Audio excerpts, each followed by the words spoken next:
Okay, I'd like to welcome everyone to the Leap of Faith podcast, episode number 7.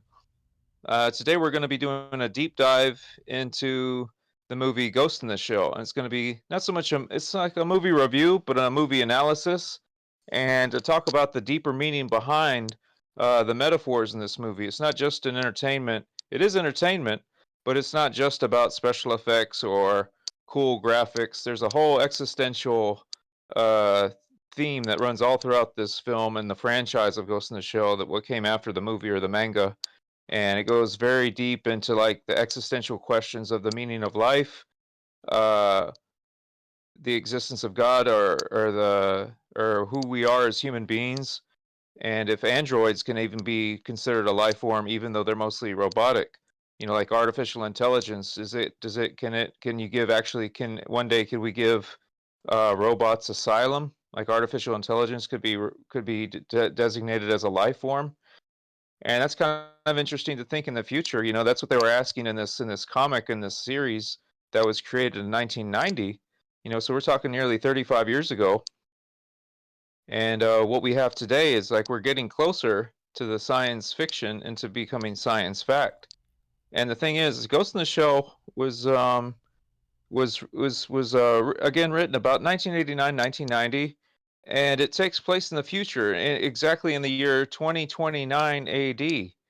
So we're here in the year 2024. We're just 5 years away from the vision that the where the story takes place in the future, where there's really like a thin line between man and machine, to where cybernetics have taken over. Like people have become augmented.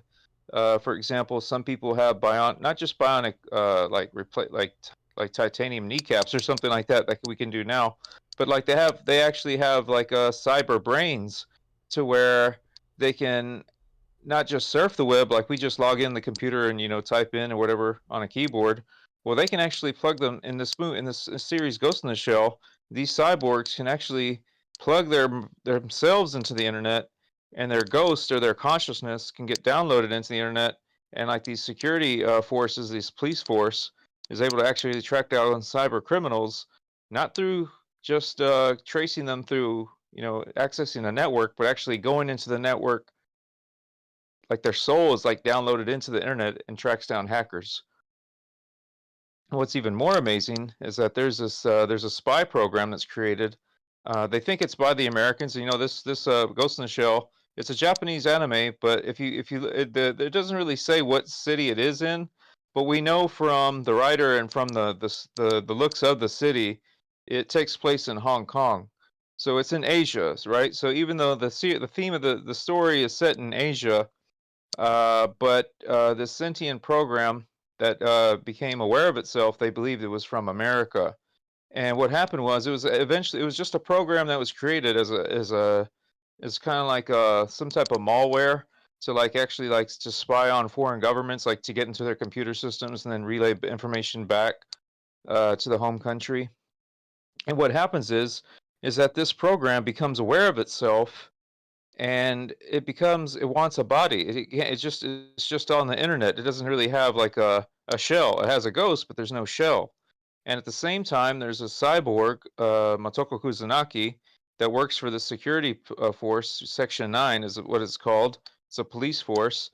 And at the same time, she's starting to question her own identity. Like, am I? She's basically saying, am I just a machine? Am I a robot? Do I have a soul? All these existential questions, like, or who was I before I became this robot? Because before, well, she wasn't 100% robot. She had a human brain, but pretty much like 95% of her was cybernetic. And it's believed that it's not so much touched upon in the movie Ghost in the Shell that was made in 1995, but in the sequel to Ghost in the Shell, Ghost in the Shell 2, Part 2, Innocence. It's kind of and even in the series standalone complex that came out in the early 2000s, she's basically realizing that she was like in a it was she was like a 6-year-old child that was like in a car accident or something, and she almost died. And like basically her whole body, they weren't able to salvage any of her body, but they were able to keep her brain. And by making her into a cyborg, they were actually able to preserve her life, even though she kind of quote unquote died in a way. But anyway, it doesn't really say this in the movie, but like in other parts of this franchise, it gives that away. And you see a little bit of it in that live action movie that came out in 2017 with Scarlett Johansson. And and I think she even goes to her own grave, which is pretty wild. And she even meets up with her mother. Uh, but it's interesting. It's just it's different. Um, so We anyway, are. this life form, huh? I was gonna say we are right around in that time period too. We're getting there. I know. If you look at, like, we have already the cyber cab and the brain chips, or the Neuralink, Neuralink. and I know. and the robots are hitting the shelves this Christmas. I mean, Well, even literally, well, those Tesla bots they're gonna be under people's hmm Christmas trees this year. This wow, year, yeah, that's right. crazy. It's crazy.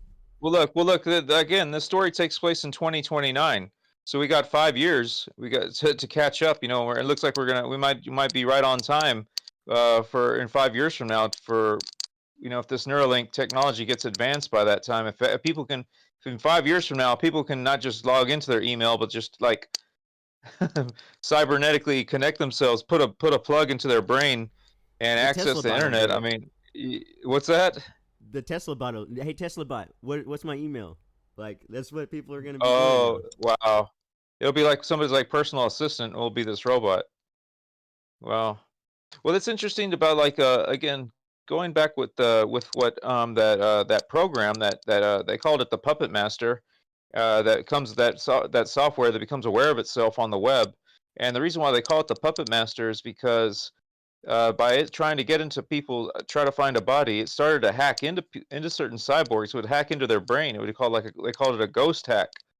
And then once it was in their brain, it could perform assassinations, could commit crimes and do all these kind of things. And so it was kind of a problem.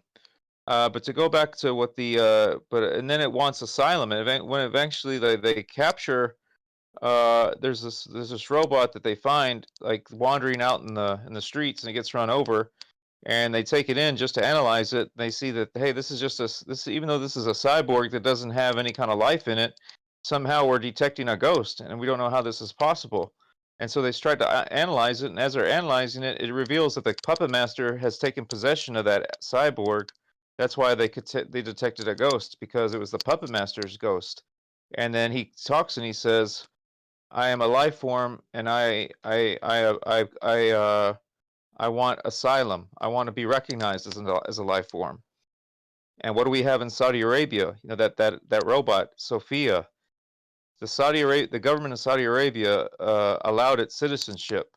So Saudi Arabia, believe it or not, is the first country to recognize an artificial intelligence robot, a cyborg, citizenship. So we're getting there. As far as uh, about the next phase of human evolution. And you could talk about, they talk about transhumanism. That's a thing that's talked about recently, the past few years.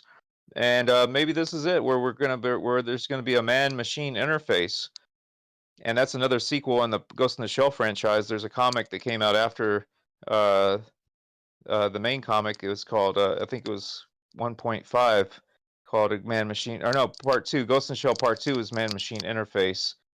And then after that one, there came a third installment in the series, and it was actually Ghost in the Shell 1.5 that takes place between Part 1 and 2, but it came out as the third installment, and that one's called Human Error Processor, right?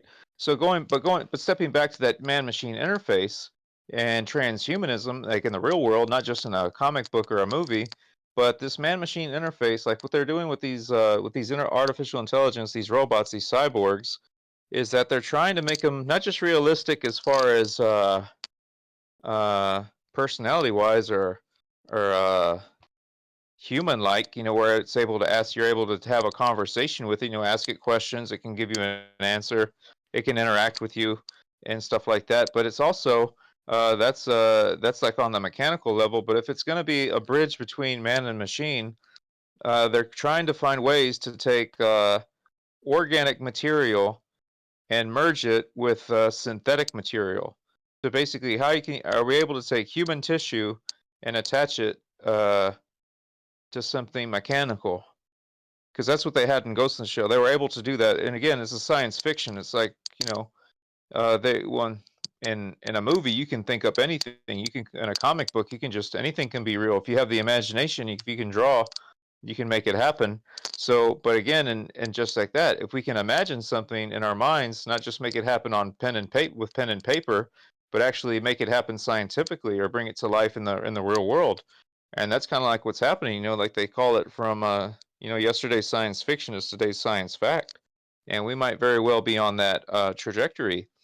But again, that's another theme in Ghost in the Shell, and even today with the cyborgs that we have these AIs, is that they're trying to bridge the gap between the organic, the basically the God-made versus the man-made. So if they can find that gap, that link to make it to where organic material can coincide with synthetic material, then the sky's the limit. Because then if you include that Neuralink, like Elon Musk is developing, that you can plug that into a human brain, and that could very well be the beginning of cybernetic or robotic or basically man-machine interface in the real world. And that's kind of like what you see in the comic, because in the comic, like if the cyborg gets their arm blown off, well, it's no big deal. We can just get you a new one.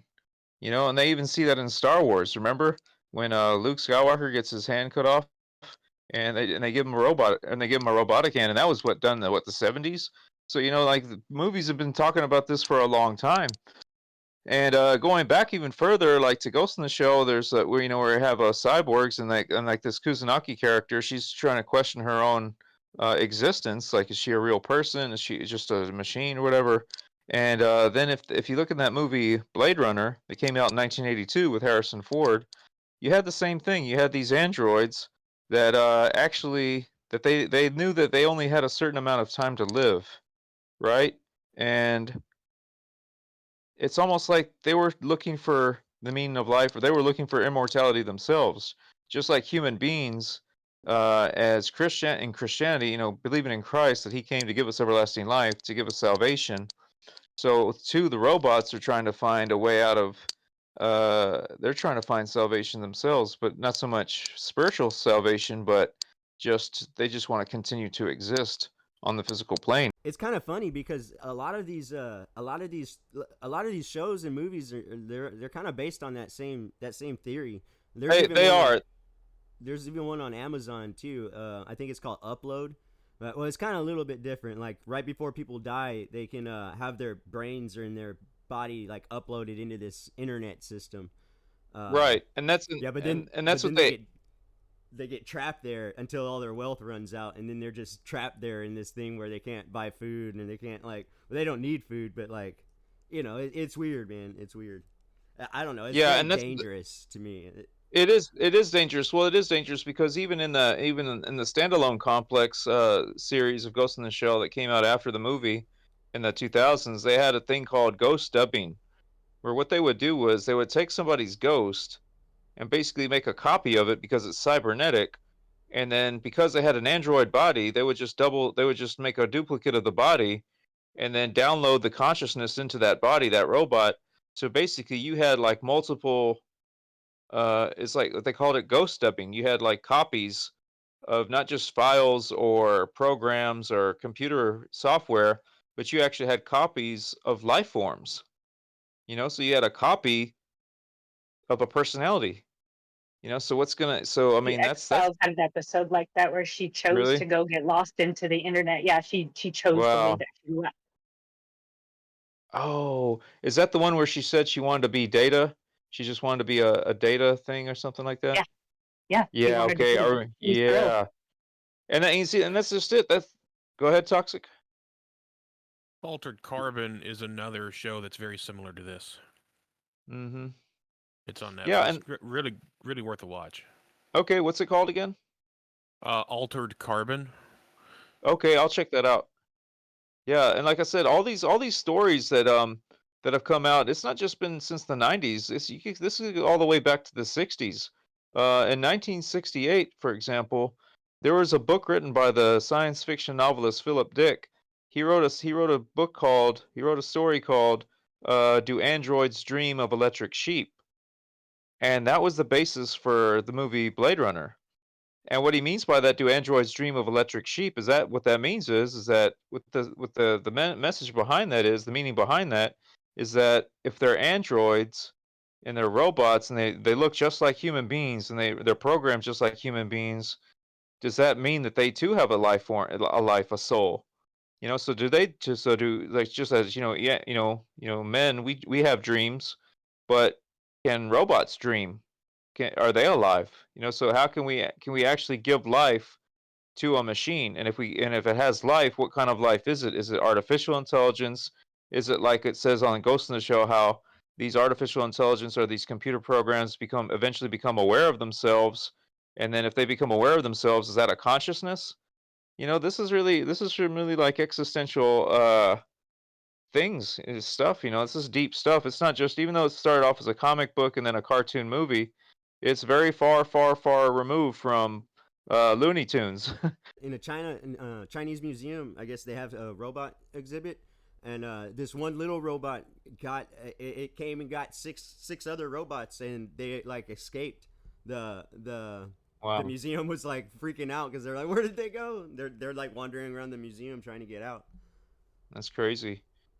And that's interesting you say that like a group of robots team up together because in the standalone complex in the series that came out in the early 2000s, of Ghost in the Shell, you had these tanks, these artificial intelligence robot tanks. I think they were called gosh, what do they call it? Yoshikamas or something like that. And they become aware of themselves. They hear like one of them overhears one of the scientists talking about, oh yeah, we're going to use these for scrap metal eventually, and then they start talking to one another. Goes, hey, are they going to really like make us into scrap metal? Are we going to die? Can we die? What's going to happen to us? And then one of them starts reading all these books like philosophy, and they all of a sudden they become like fully aware of themselves, like they feel like even though they're artificial intelligence, they've been programmed. They feel like they're alive and that they don't want to die even. They're so even these artificial intelligences are faced with death, the same thing that human beings are faced with. And so it's kind of interesting to think about that how much can you program a computer program an artificial intelligence into knowing so many things, like ChatGPT. That's just for one example. But how much if you talk to them about death, how far will this evolution take us, this technological evolution, to where the robot is like, how high of a consciousness, or will the robot ever have a consciousness to know that will the program know that it's a AI? I mean, it's interesting. And you see this other movies like Star Trek, the Next Generation. You have that android Data, you know, and people get very attached to him, almost like he's human.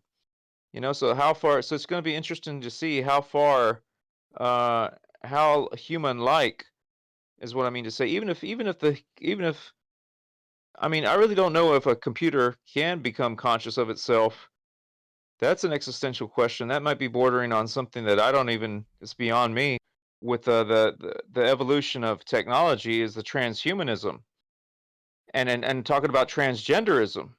Okay, now talk about transhuman, and like what you were saying with that bathroom joke you said, that reminded me about the transgenderism. Is that in a way is the next stage to transhumanism as well? Because again, in the Ghost in the Shell movie comic, when the puppet master approaches Kusanagi, he wants to merge with her, or fuse, as they say, because he doesn't have a body, and he hears her whispering on the internet about these existential ideas that she has, and so he becomes aware of her, and he's attracted to her, and he comes to her and he asks her, he gives her a proposition. He says, "This is totally. You have to agree to this. I cannot force you. You have to submit to this. You have to agree." And that is, I want to merge with you. And what that means is, once we merge, I'll have a body, but our consciousnesses will unite and there will be no distinction between either one of us. And what happens is she accepts, Kusanagi accepts, but when she does, in the movie, of course, they try to kill her, but she's saved. Like the head's blown off, but it's not. They don't destroy her cyber brain, just in time to where the puppet master was able to merge with her. And when she's given a new body, and if in the and when the comic, it looks like it's an adult female's body, and Bato, the sidekick or whatever, he says, Cammy, where did you get this guy from? And he just says, what guy? What are you talking about? You're a woman. He goes, well, do you want me to show you? And so it was a transgender. It was a transvestite. He found the body he found for her, like the robotic, the cybernetic body for her brain or whatever, was a transvestite. So it's interesting that we're going into transhumanism. So all these things are timely things that were in this comic from back 35 years ago. You had both transhumanism and transgenderism in one and the same thing. So maybe that's another reason why they're pushing transgender, because this is another level in another step in human evolution, and then we have another step in the technological evolution, and the in the marriage of the two, bringing the two together. So it's the next level, and this next stage in human evolution is this transgenderism and transhumanism. This transgender stuff, it came to the forefront just in the past 5 years or so, but these things just don't pop up out of nowhere at random, without having a big backing and a big plan behind it. This has been going on for a long time. And going, like I said, going back into the 60s, when that book was written, Do Androids Dream of Electric Sheep, which inspired the movie Blade Runner. You can also talk about in the 60s, I think it was 1969, when that movie 2001 A Space Odyssey came out. And what do you have? You have an artificial intelligence, HAL, HAL, that's the name, HAL. And it's interesting because if you go back if you take each letter H, after H is I, after A is B, and after L is M. So what do you have? IBM. That was like a play. That was like a little what they call, I guess you call it an Easter egg or something that they put into that movie to let you know that's what that represented. So HAL was really the name of the artificial intelligence, and it was just it was a way that they snuck that in there to use IBM. And IBM stands for International Business Machines. The computer company. Again, even back in those days, people were asking the same questions that we're asking now. If a artificial intelligence can become aware of itself, and what they were doing, and what happened in the movie 2001, and that's exactly what happened. HAL came aware of itself, and what did it do? It starts killing people. So why is that every time a robot becomes aware of itself, it just wants to, the first instinct it has is to kill?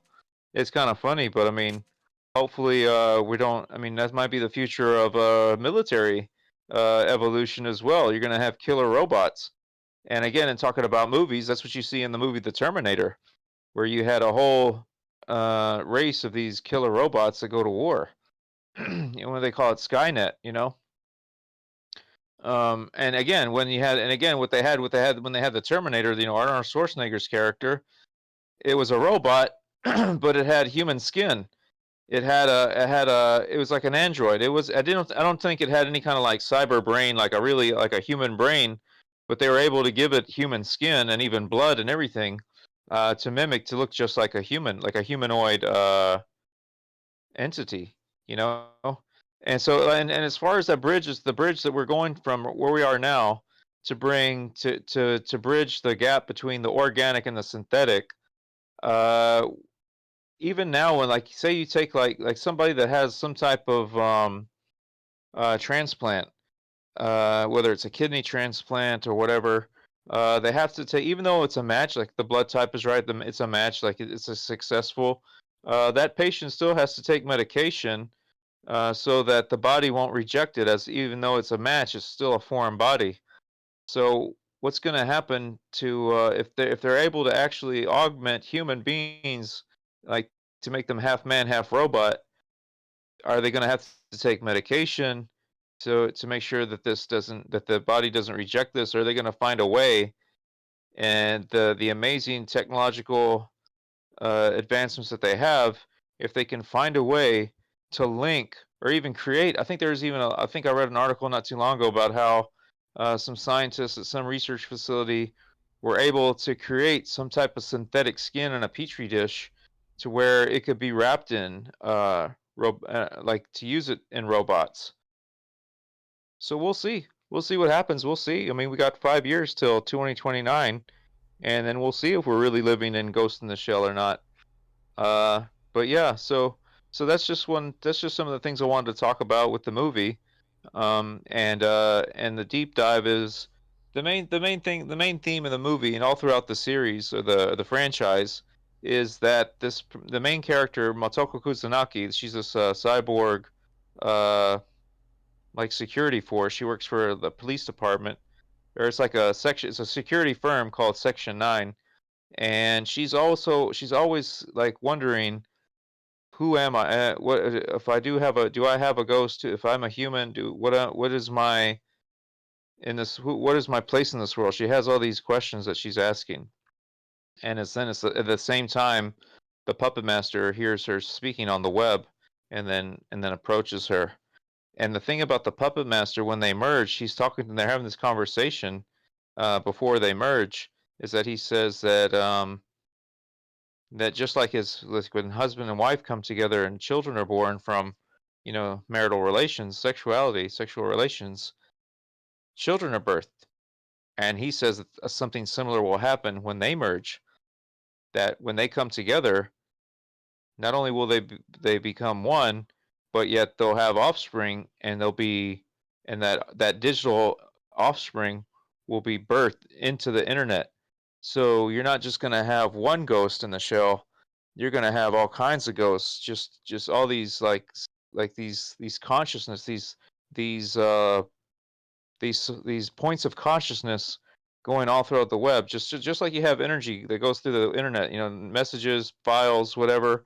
Well, it's not just going to be files and information and whatever and video going through the net. It's going to be actual living life forms like souls. So basically, and that's just it. That's why the androids were able to download their brains or their ghosts into the net. And when Kusanagi and the puppet master merge, they have babies, and they're on the net. They'll be birthed onto the internet. So then the internet will truly be alive.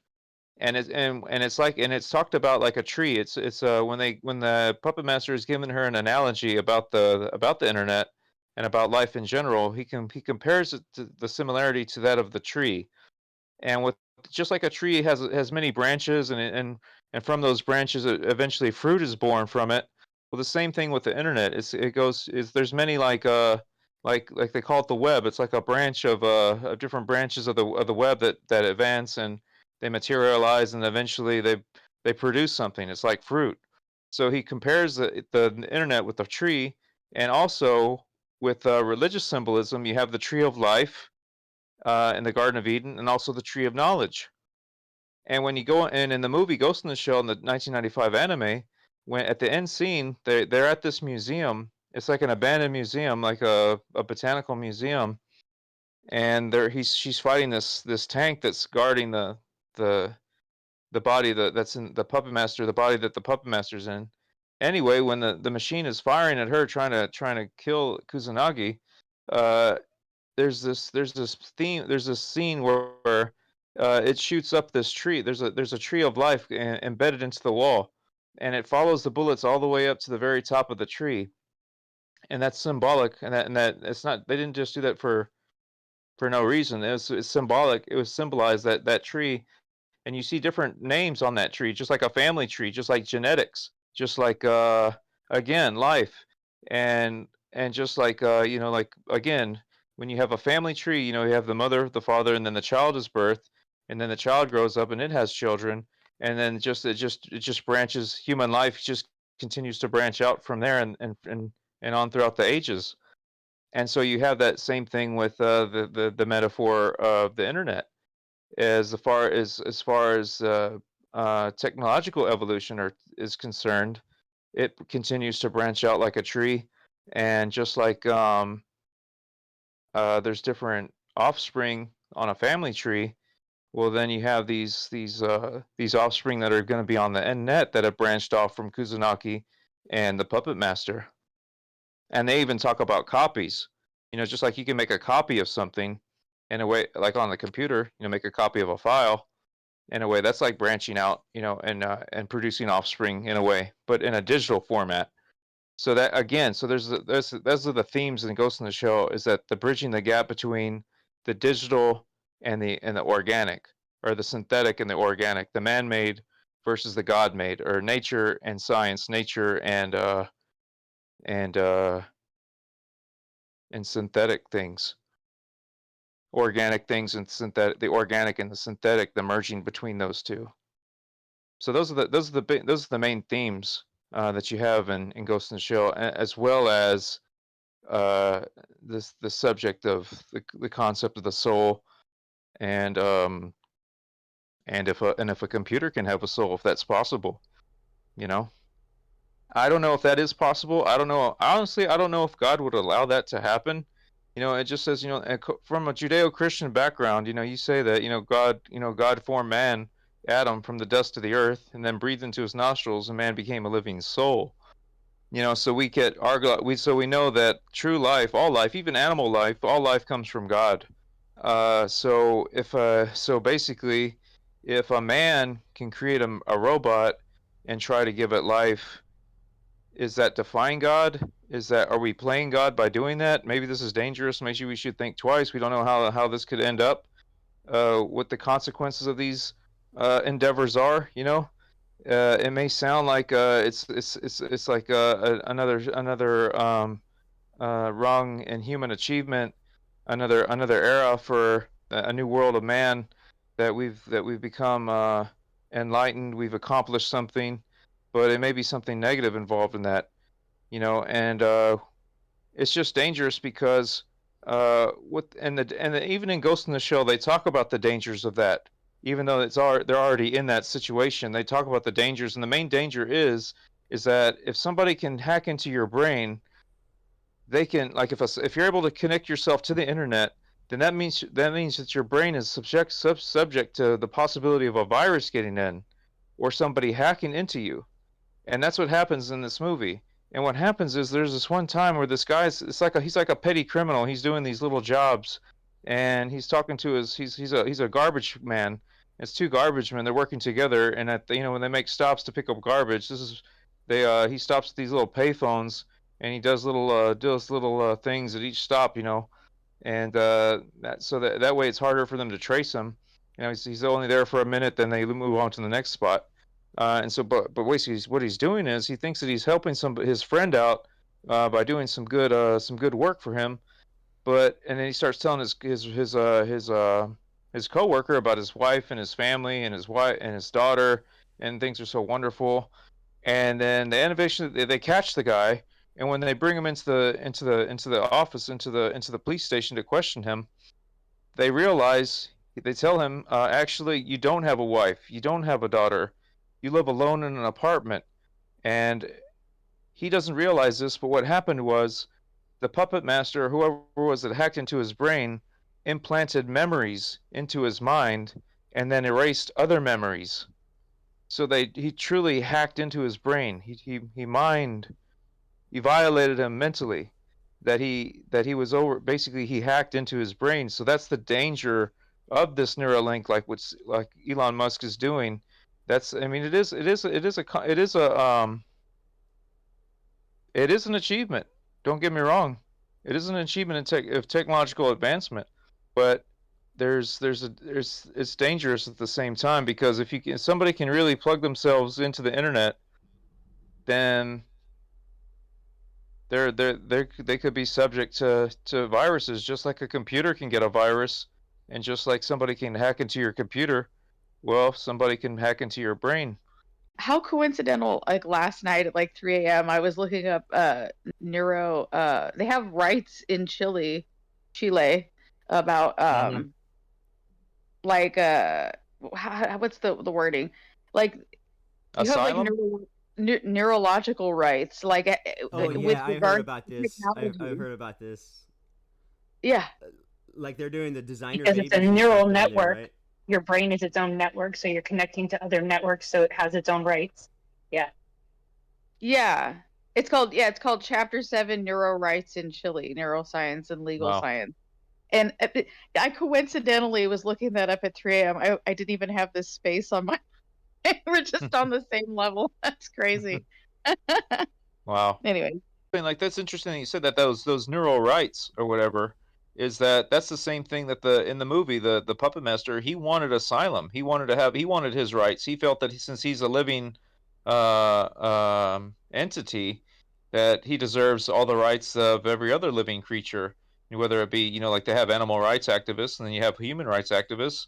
Well, now we're going to have the next stage in human evolution. We're going to have neural rights, neuro rights for robotics. That's, I mean, and it's already happening, like you said, Dream. Like they've already started to do it in Chile. So, um, yeah, it's here.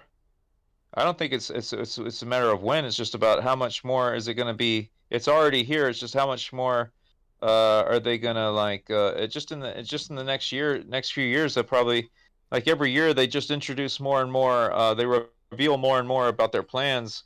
And so I just think it's going to be they're going to continue doing this. I don't think that this AI is going to go away. It's definitely the wave of the future, because all of a sudden, just in the past year or two, AI is now everywhere you go online. Like everything that you do, like even like in my website at first, that there never used to be an AI function when I would post a video or post an article on my website. And now all of a sudden, for the past 6 months or so, they're saying, "Hey, use the AI function to help you post your videos and post your articles and help you design your site." I'm like, "What is this all about?" So this is like the next stage of the internet. Like first you had the internet, where we're just, we have web pages and whatever. And then Internet 2.0 was introduction of social media, and now Internet 3.0 will be the introduction of artificial intelligence throughout all aspects of your online experience. You know, so so yeah. So this could be and they talked about that thing, the Internet of Things. That was I first heard about that maybe about 10 years ago, maybe longer. But just like you can do so much with your cell phone. You can program. You can be in another state even, and you could log into your Ring doorbell to see if there's somebody's ringing at your house. And then uh with all you can do just on a cell phone, eventually are they going to make it to where uh how your device, like everybody pretty much has a device now that they're connected with, and they have multiple accounts. And how close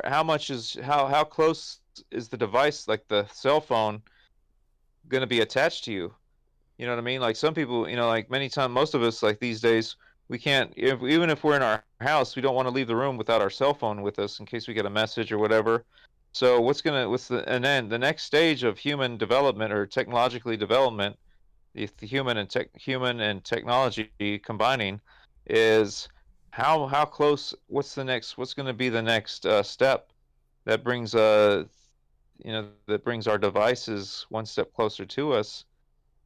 And what I mean to say by that is there's a scientist or some type of tech guru or whatever was on Bill Maher. Bill Maher was interviewing him, and he said that their plan is in the future to have everybody have an account. Basically, all humans on Earth, everyone will be connected to the cloud. And just like we may have multiple accounts on the internet, like we have a X account, Twitter, whatever. We have Facebook. Uh, we have a Gmail account, an email account, even a Discord account. Well, what's going to happen is all these accounts are going to be merged, and basically you'll be able to access everything, and even how we pay our bills, with our credit cards and how we do business. how we exchange money with cryptos and everything. Where all of us are gonna, it's like the blockchain almost. Like everybody's gonna be have their own online account. Like Mhm. all the stuff that people post on Facebook is basically getting uploaded to this mining entity, and it's a governmental entity, and it basically builds a profile on everybody, everything, all of our comments, all of our likes, everything. It just builds like a personality profile, and that's what that guy was talking about. That was on Bill Maher's show. Was that everything, all this information, all this data mining, everything that we do, all the phone calls we have, all the text messages, everything, it's analyzed, and stored, and eventually everybody's gonna have their own account. And basically, if and again, talking about Ghost in the Shell, they're a security agency, so they're trying to. It's like police. It's like governmental control, and what they're able to do is with everybody has a cloud account.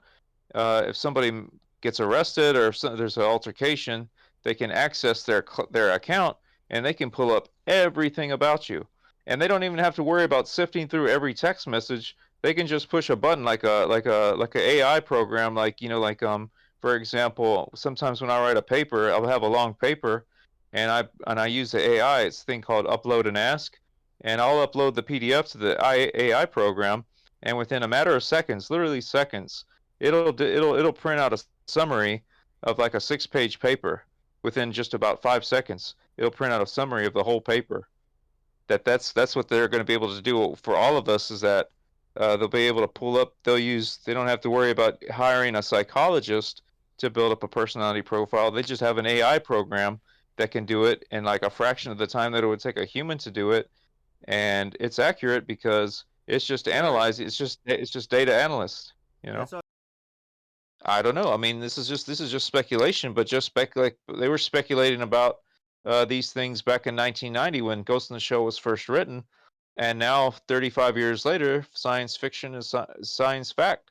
So if we can think about these things just like they have ideas that seem like fantasies back like in the day, but now it's coming to reality, then who's to say that there's not some type of AI program that's monitoring us, and it's tracking us, everything about us, not just our online accounts, but again, medical things like medical records, uh, uh, dental records, everything that we have, everything that's uploaded into the computer, into the cloud.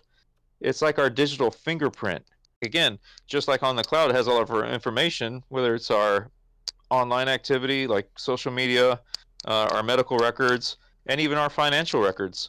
They'll be able to pull up everything about us, and they don't have to hire a psychologist to do a personality profile of us. They can just use AI, and within a matter of seconds, they've got a whole printout of they own us. They'll know all of our personality, our profile, basically they'll be reading our mail. They'll like all of our psychology, you know? So this is definitely a paradigm shift. It's the next level. It's the next stage, I should say, in our existence on this earth as human beings. And what you want to call it, the evolution of civilization, the evolution of you say the evolution of human evolution, or I call it the evolution of consciousness, because again, I really don't believe in biological evolution, but I'm a firm believer in the evolution of consciousness. And from being a student of history, I've seen when there's been a low period in human. There's been kind of like a dip in human consciousness, and then there's been a rise in human consciousness. For example, like you have like the Dark Ages of Europe. That was like so they call it the Dark Ages. Things were primitive. There wasn't very much advancement. There was not much, commerce. And then, but what followed the Dark Ages was a Renaissance, and that was like a rebirth. It was a heightened plane of consciousness. All of a sudden, we went from a low level to a higher level in just a few hundred years. And then after the Renaissance, you had the Age of Enlightenment. Then after the Age of Enlightenment, you entered the scientific era, And after the scientific era, here we are in the cyber in the technological the industrial revolution 2.0 or 3.0 even, or I think they're even saying like the fourth industrial revolution. I think is what Foreign Affairs is coming from, and I think it was Klaus Schwab that wrote that. Even don't quote me on that, but I think Klaus Schwab wrote. I think he wrote a book Yeah. called Yeah. the fourth industrial. Yeah, right. So that's where we're at. And the thing is that this train is not going back. So it's like it's it's kind of, not to quote Kamala Harris, but when she says we're not going back, even though she lost the race, that face she said we're not going back, in a way that's true, because with this technological revolution, we're not going back, folks. It's just full steam ahead. Again, but I think there's some truth to even some of the things she was saying, believe it or not, because I think it's good to live for the day, but to plan for tomorrow, to be not to live in the future, not to live in the past. Even that's not good either. To stay, we live in the now, and we live for the now. We live in the present. I think it's a good thing to learn from the past, but not to stay there. We should always be trying to advance the ladder of divine ascent consciously. Even if society is in the dark ages, we should, as individuals, try to always pull ourselves up into a renaissance, into a higher state level of consciousness. That's You one know, thing I noticed in history too. It's like no matter how dark it gets, like and it could be where everybody thinks it's the destruction of mankind. But we run to enlightenment like we always do. right, right. And there's I always been these leaders that have helped bring people up from that darkness into the light. You know, Yeah, it's just for how fast example, we like can get people to realize. That's I think what it is. that's just it. Well, again you have so many of these like what's the word I would say it, like a technological missionary, or like a visionary. When you have somebody like a Steve Jobs, that really revolutionized computing technology, and he had the right kind of he was true. I really believe Steve Jobs was a true visionary. He did so much for the advancement of personal computing that we use every day in our life now.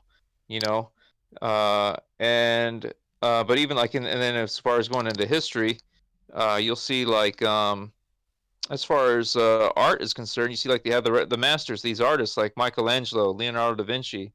Their ideas, their he was like they were like like these visionary artists. That they really brought new new new ideas to the forefront, and new techniques in art and architecture.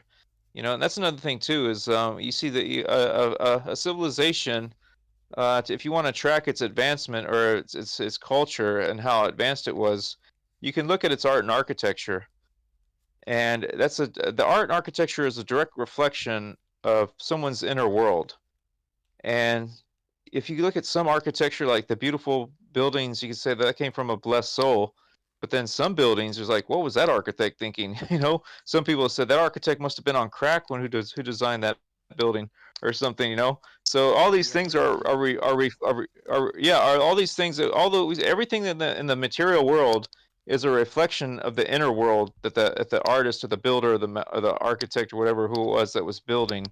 Uh, uh, for basically bringing something from the spiritual world, and then from dreams to reality. And that's a theme in Ghost in the Shell as well, because the character, the protagonist, she's trying to express what she feels inside and bring it to fruition. And talking about that reflection, you see that in many scenes where, like, when she's diving, she's scuba diving, and when she comes up to the surface, she's just floating, just automatically. And then when she's getting close to the surface, you see on top of the water, you see looks like a mirror image of her. And then she comes to the surface, and her and the mirror image meet as one. And then even when they're on the boat, when she's having this theological or this deep philosophical discussion, all of a sudden they hear this voice talking, and it's quoting from the New Testament. It says, "Now we see through a glass darkly, but that later we shall see face to face." And that's a direct quote from 1 Corinthians chapter 13 in the New Testament. So even Ghost in the Shell, even though it's a manga, Japanese, whatever you want, there might be Buddhists, but even there, they were bringing forth the themes, biblical themes, even in this cyberpunk uh, series.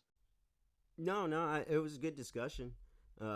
I think we all need to, keep our heads on a swivel and start looking out for these type of scenarios. Especially Yeah, with and I think what we know. I mean, yeah, we don't need to have goldfish memories right now. no, The World no, I Economic think I Forum think is still around. no, All of these things are. I think yeah, I think the best way to we have to I think the only advice I could give, like, and I take this, I don't try to give people advice that I don't do myself. And what I try to do is, I mean, there was one point in my life where I was very wrapped up in computers and in technology. I used to get all the technology news sent to my email. I had a subscription to Computer World every week. I would get, everything, trying to keep up with all the latest gadgets.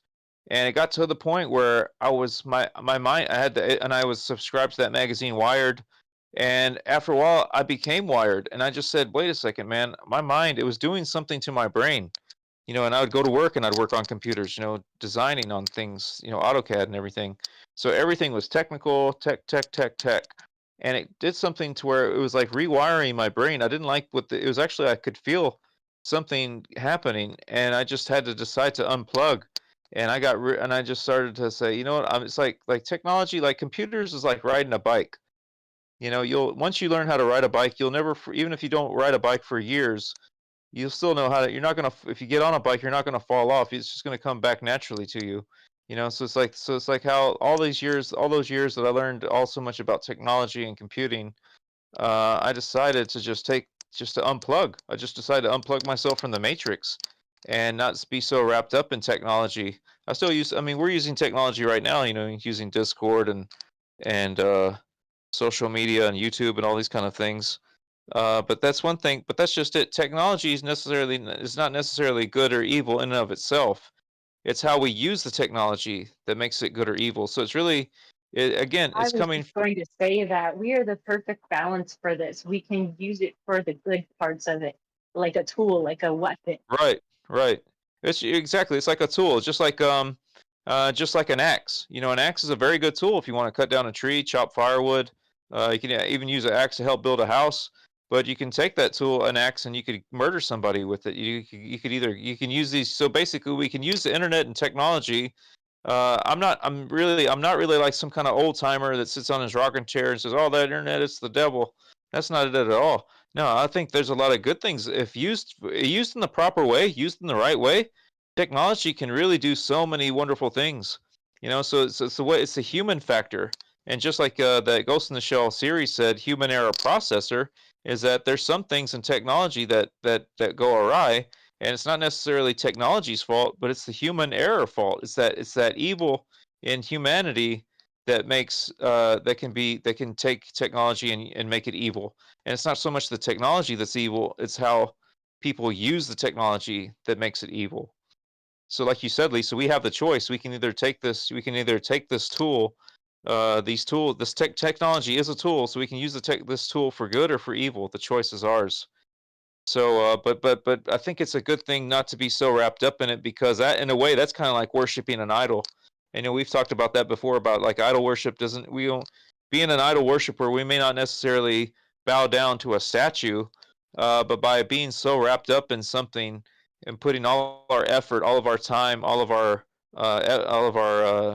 heart into something, like committing to something other than a higher power, that in a way is like making it an idol. And that's what I was doing with technology, with computers and gadgets and all this kind of stuff. And so it was a good thing I did that, because once I did unplug and I was my mind was so clear, like I could think clearly, I could appreciate nature a whole lot more, and Imagine it was how just like, many of you there are in the world that we can help and take back their lives, unplug them, and use yeah, that experience and that knowledge and that memory and feeling of what it was like to harm people and to help us to help guide. We need help. We don't know where this is I know, going. I know, We need I know. everyone. And what's sad about it is that when you see kids, like young kids, like if you like in my neighborhood, I never see kids playing outside. And then I go to my friend's house or another neighborhood, and there's no kids playing outside. And that's totally different. Back in the 80s, man, we were outside all the time. We were riding our bikes everywhere. We were playing football in the field, baseball, everything, street ball, everything. We're We always weren't even outside. allowed to Now all come the in. We weren't even allowed to come inside. That's how come everybody from the 80s, 90s, we all know what hose water tastes like. That's how you gotta exactly. drink. I know. I remember those days, and we survived, and we're strong. So now you got all these kids. Instead of going outside, they're using the Nintendo Switch to play these games. Like that's how that's the exercise they get, is by moving their hands or their arms up and down on watching on a computer screen or on a television screen or something. So I don't know.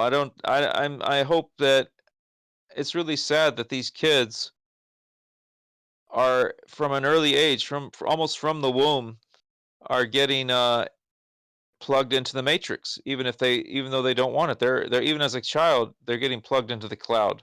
So just like we were saying that we have to, adults have to volunteer for this stuff, and children that if they're just born in this world, they didn't choose anything, but by being whatever their parents are raising them by, they're getting plugged into this cloud. And so it's sad when you see all these kids on their tablets, and they're not interacting with one another. They're interacting with one another, but online, digitally, but not one on one. And that's not that. And I'm not just saying that's not just a blanketed term like all kids are doing that, but it's a whole lot more prevalent now than it was when we were growing up. I can say that I know that is a fact. It's almost essential. It's kind of the way the world is made. This is going to be the way that Right. they get I jobs, the know. way that they work. They literally do their jobs. It's just do we have a choice? Can we like balance it and make sure there's enough of our children going off and doing things that aren't part of this world? Right. I know. That's the whole reason why I decided to unplug myself from or as much as I could anyway from to get away from this technology that was really starting to eat up my time and my life and my mind even. I was starting to get hacked. I was hacking myself almost. I was like giving those rights over to technology to hack my mind. And so I did that. So and when I did, I felt I appreciated and I remembered when I was a kid, and I remember those days where life was more. It was life. It was more like human. It was a human factor, and it was a whole lot more just simple, just a whole lot simpler than it was nowadays. And it's funny when I did that. About a year after I did that, I met somebody who worked for Hewlett Packard, and I said, "Oh man, you're an IT professional, huh?" He goes, "Yeah." Man, he goes, "I feel for you." I said, "About a year ago, I decided to unplug myself from all this technology and I stopped messing around, trying to keep up with all the latest gadgets and stuff." And he goes, man, he goes, "You're not the only one that's doing that. There's people in my field that are doing the same thing. So many people in the tech community, the IT professionals, they are getting burned out. It's like getting too much for some of them, you know. And but it's here to stay. It's here to stay, and there's no way to get around it. We just I guess we just got to take it in doses, and just like we can overdose on drugs, we can overdose on technology too. So we just have to, like you were saying, Lisa, we have to find that balance. How are we going to use this technology for our benefit and make it useful and not make it detrimental to us? So really, it's a call for wisdom. We have to look within ourselves to find that balance, and to not be overrun by this technology. And so I think that's the best thing we can do to keep that balance is to be aware of the technology. Don't let I don't think we should fall asleep, because if we do, we're just going to be swept out to sea. So I think it's a good thing to be aware of technology, and how this world is going. But we can't be so wrapped up in it to where it consumes every single moment of our lives. But then again, in the future, are we going to be able to do that? Even like you were saying, Lisa, like it's almost like expected that even like the other day, I hadn't gone to McDonald's in a long time, and when I went there, I saw that there was these. So you don't even go to the cashier anymore to talk to her, say I want a Big Mac or whatever. You just go to the computer and just type in what you want, and you punch it in, you put your card in, and then your number gets called, and then that's it. You don't even interact. The only interaction you have with a human is when they put the bag of the bag of food on the counter and call your number out. That's all you They get. almost have the cooking down completely without humans also. They have it, they're doing it, but it's not perfected yet. They're still having some issues, but it's pretty darn close to not needing a Yeah, single person in the facility at all. I right. hate that. I hate And that. I that like to flirt. I like to flirt with all the girls that bring me the sandwiches and stuff. You know, I love it. Like it's part of the experience. Like I don't even know if I can eat without that. And how do you get free? How do you It get makes free us laugh, bacon? right? It makes us laugh, but that is Yeah, so real. exactly. This is the connection Exactly. that they want us to lose. Yeah. then Like I don't even that's care if just it's like it. a 50-year-old lady that comes over. You know, I'm still gonna be like friendly Well, because I that's what want you do. free. I You want just extra bacon. You know. well, that's just what you said. It's the real. It's the human factor. It's that reality. It's that realness. It's that genuine human interaction. That love or whatever you want to call it. That chemistry. And so if you have robots doing everything it's like it's removing us away. It's moving us away from humanism and bringing us into transhumanism. It's turning us all into cyborgs, you know? So really I think that's the reason why I decided to unplug as much as I could. Yeah, Johnny Five is alive, just like in Short Circuit back in the '80s. There's another movie that was a comedy, but that was when a computer comes alive. So this whole theme about artificial intelligence, way even before Ghost in the Shell, of machines becoming attaining consciousness, has been a theme or a question or a concern that people have had for several decades now. So we'll see. So if everybody's cool, maybe we can bring this talk to an end. And it was kind of cool, it was like a deep dive of Ghost in the Shell, but then it sidetracked us into other things that are going on in our lives right now. And really, it's amazing because what we see in that movie or that comic Ghost in the Shell from 35 years ago, we see it happening today, and even at the same time, it takes place in 2029 and we're in 2024, so we got less than 5 years to see how well that prophecy or that vision that artist had about a world that we might soon be living in. Uh, And like what again, about think basically, about this too? huh? With think about this with all these Tesla bots, you know, all these Tesla cyborgs. Hmm. If there are ghosts floating around on the internet, do we really want to give them all bodies to come to our planet? Yeah.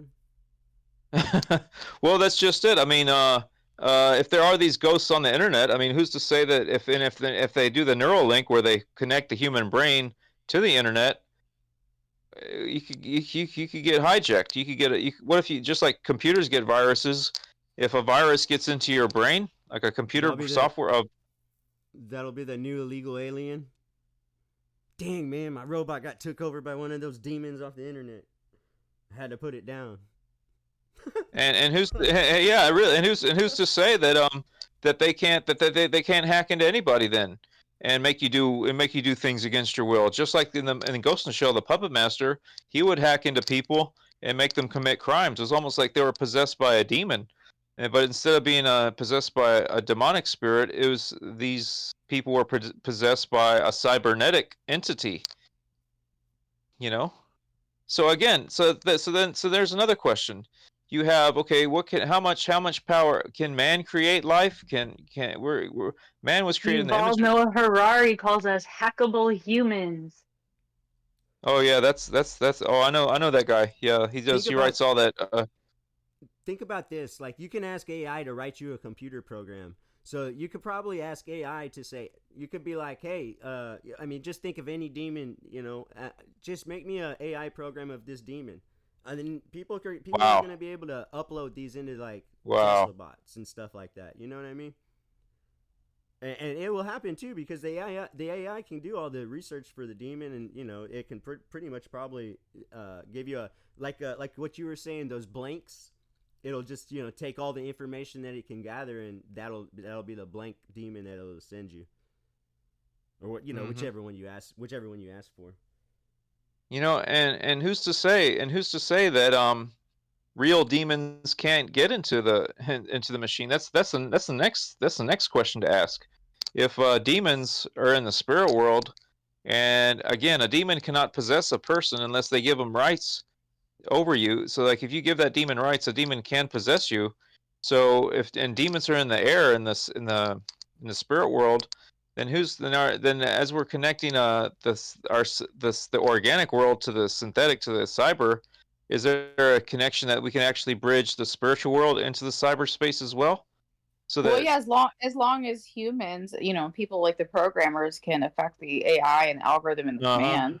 If right. a person is possessed with a demon, if you will, I mean, it's the same difference, right? Right, I know. Yeah, That's exactly yeah. right. Yeah, I know. Scary stuff. That's what It we can is. talk I about next know. time. That's kind of can go on for a pretty long time.